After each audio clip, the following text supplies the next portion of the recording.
regionalismo apareceu no século XIX nas figuras de o sertanejo, de José de Alencar, o Cabeleira, de Franklin Távora e o Ermitão de Muquem, de Bernardo Guimarães, que buscavam retratar montagens de um território nacional idealizado que voltou a aparecer no modernismo nas décadas de 30 a 45, com a prosa regionalista. O regionalismo no século XIX se consolidou em períodos de tensões ideológicas, em períodos de guerra. Estava ocorrendo a Segunda Guerra Mundial e a ditadura no Brasil, de Getúlio Vargas. Nessa época, estavam ocorrendo grandes transformações na política brasileira e estavam surgindo ditaduras. O pessimismo estava envolto de toda a sociedade e isso gerou inquietação nas expressões literárias. A prosa regionalista pretendia caracterizar a vida desumana do sertanejo e compreender a estrutura socioeconômica que alimentava o coronelismo nordestino. Para os escritores, apontar tais problemas era como ajudar a transformar essa realidade injusta. Para isso, analisar o meio como produto era crucial e indispensável na tentativa de mostrar o perfil social e psicológico dos habitantes de determinadas regiões. Bichos. As criaturas que me serviram durante anos eram bichos. Havia bichos domésticos, como Padilha, bicho do mato, como Casimiro Lopes, e muitos bichos para o serviço do campo. Bois mansos. Os currais que se escoaram uns aos outros, lá embaixo, tinham lâmpadas elétricas. E os bezerrinhos mais saludos soletravam a cartilha e aprendiam de cor os mandamentos da lei de Deus.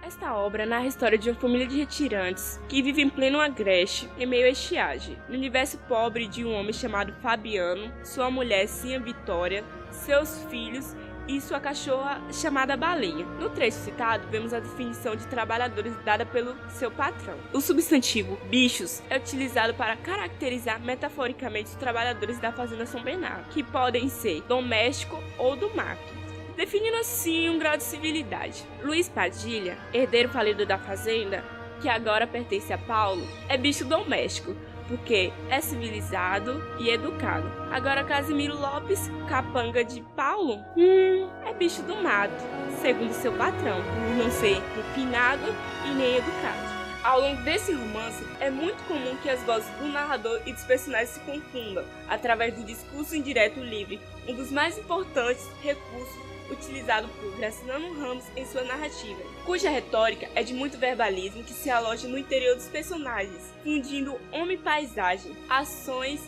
e processos mentais.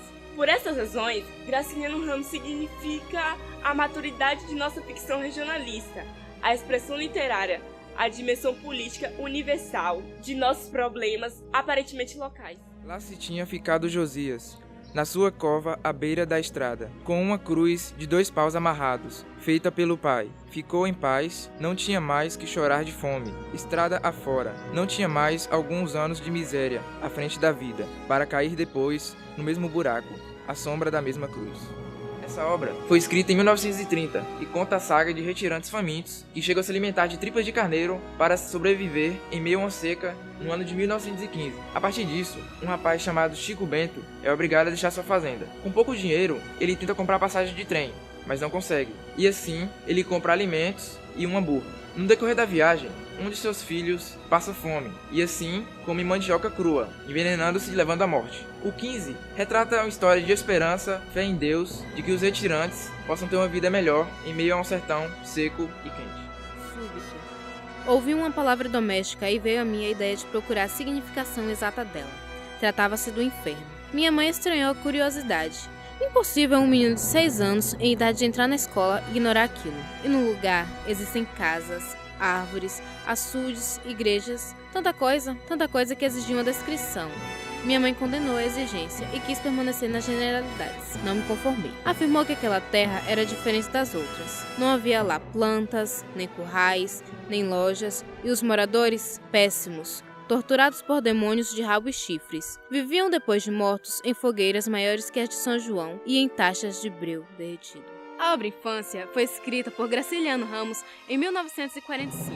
O livro retrata a vida do autor no sertão pernambucano, onde ele viveu toda a sua infância com a sua família, se mudando várias vezes. O livro toma foco inicial quando ele aprende a ler, que é onde ele passa a criticar e a questionar tudo que lhe foi ensinado, todas as histórias que ele já ouviu, onde ele passa a duvidar, a querer saber o porquê que existe o inferno, se existe um inferno. O livro deixa também explícito o misticismo e a religiosidade dos nordestinos.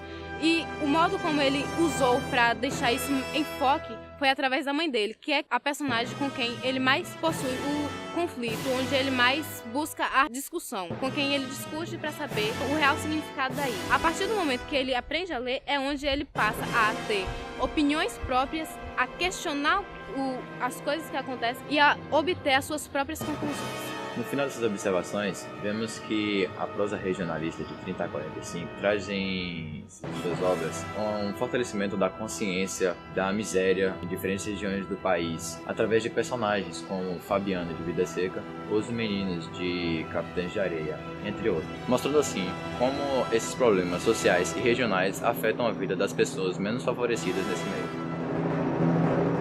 Até.